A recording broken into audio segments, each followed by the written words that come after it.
with Jandy comforting his opponent for the fact that Mango will be forced to fight a Goldlewis.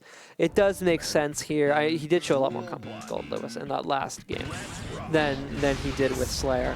But also Goldlewis just so dangerous up close. You know, he's not in here with you, you're in here with him. And he truly is not scared of you. So that is obviously not good for you if you're Potemkin. And I don't know if Mango is playing 4D chess or if he's tilted or what, but that was a large number of slide heads, more than might be recommendable.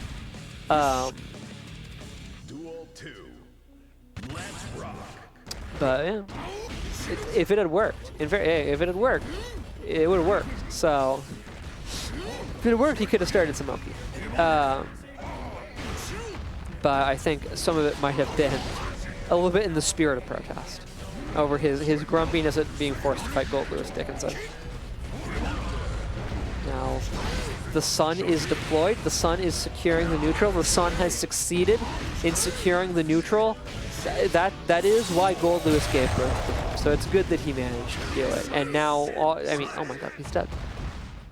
This is what I'm saying, right? Goldlewis does at least as much damage as Potemkin, has almost as much health, maybe as much health as Potemkin, has much better neutral options than Potemkin, does better damage on block than Potemkin, yes, even with Garuda, and has at least as good of mix, probably better mix, than Potemkin does. So obviously, if it's your Oki, you do have an advantage. But the fact that you can, you know, kind of get in on Goldlewis and he can pull a Rorschach on you, it makes him very dangerous in this matchup.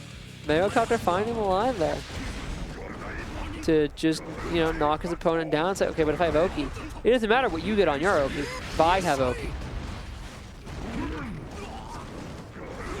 So that was very good defensive option because it allows Mango to go back onto the offense, right? It gets him some damage, yeah, but it also lets him turn his opponent's offense into his offense, which is always a huge swing, especially at Energy Drive, since it's such an offense-centric game. Pulling out the minigun, reminding Potemkin that we've got projectiles.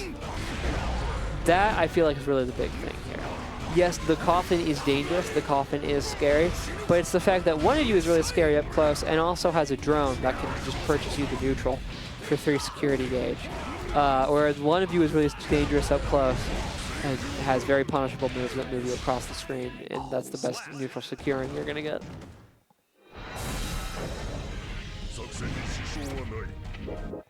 That being said, Mango does bring out 1-1.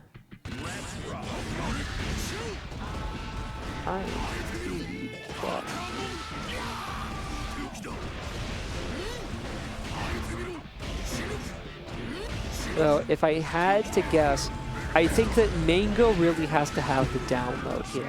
I think that Jandy has more options he can throw out a little more belligerently to try to lock the neutral down for himself. I think Mango really has to have the read here on what Jandy wants to do and get his Oki going, in order to get his Oki going. And particularly with these characters, where the theory for both of them is that they kind of struggle in neutral, but if they start their offense, you and your entire bloodline feel it. It is more important than ever to be the one who starts your offense.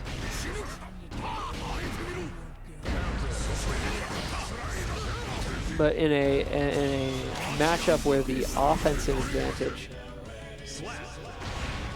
or not offense, but the neutral advantage, so in that matchup, whoever has a neutral advantage, right, they have more of an ability to kind of bully their opponent.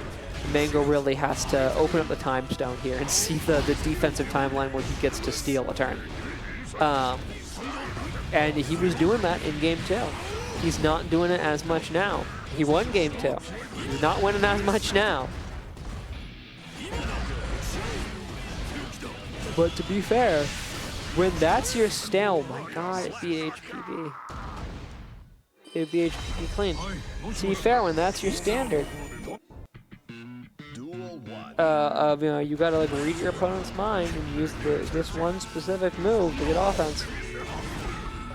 That can work when your offense is more rewarding than your opponent. Potemkin's offense is not more rewarding than Goldlewis. So it is an uphill battle for Mangocopter here. Particularly. That was good. The flash into the flick to win that interaction, that was good. Preempting the approach of his son to counter hit and stuff Mango's flick, which would otherwise have blown his son up and turned it into a projectile against him.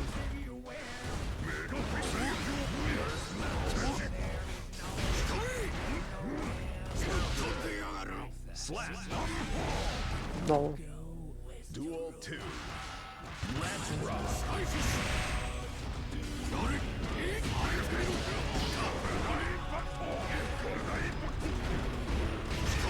I should be scared. My stuff was me. I should not be so tired either. Alright. And that's, you do have to flick the drum.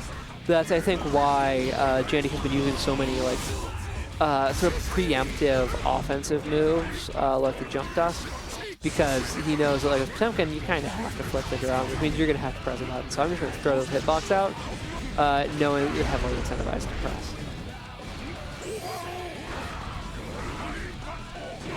Oh, Mango has to make this work. He finds a way. That's going to be enough. The wall break is going to kill.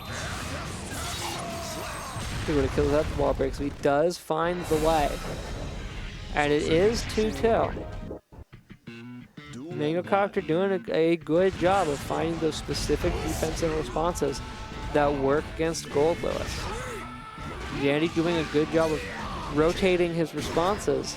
The question, or rotating his, you know, his options. The question is whether or not he'll do it quickly enough.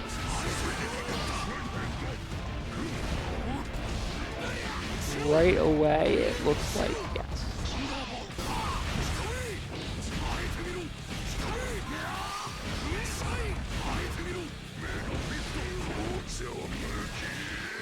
Now,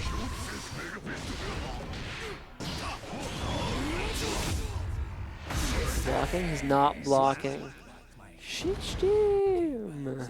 Duel 2.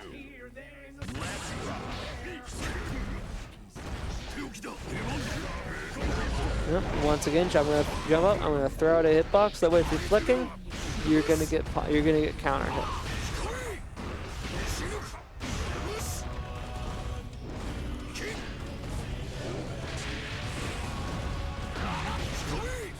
Mixing it up with doing nothing to try to force Potemkin to throw out an anti-air, which will cause the drone to hit him.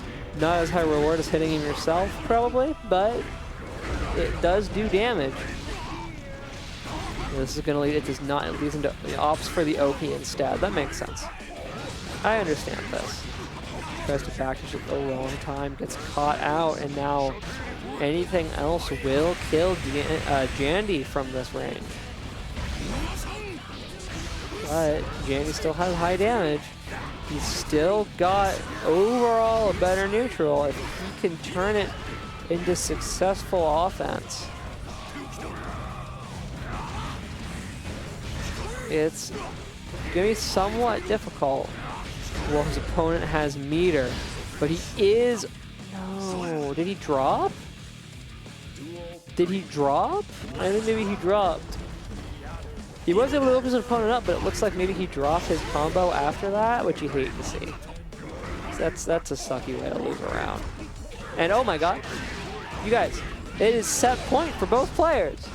Not even say anything about it. Set point for both players. Whoever wins this round, we have gone to game 5. Round 3, whoever wins this round wins the set. A set that is as close as it can be. Despite all the doomerism I have been spreading about the Pot Goldlewis matchup, Pot does still have the tools he needs here. He still can get it done. Oof. And that, at that health total, getting your burst blocked is dead. I was gonna say it's punishing, but it's not just punishing. That's dead. And Jandy moves on to fight Wise Mystic Tree. Mangocopter denied a chance at revenge. Jandy moving on.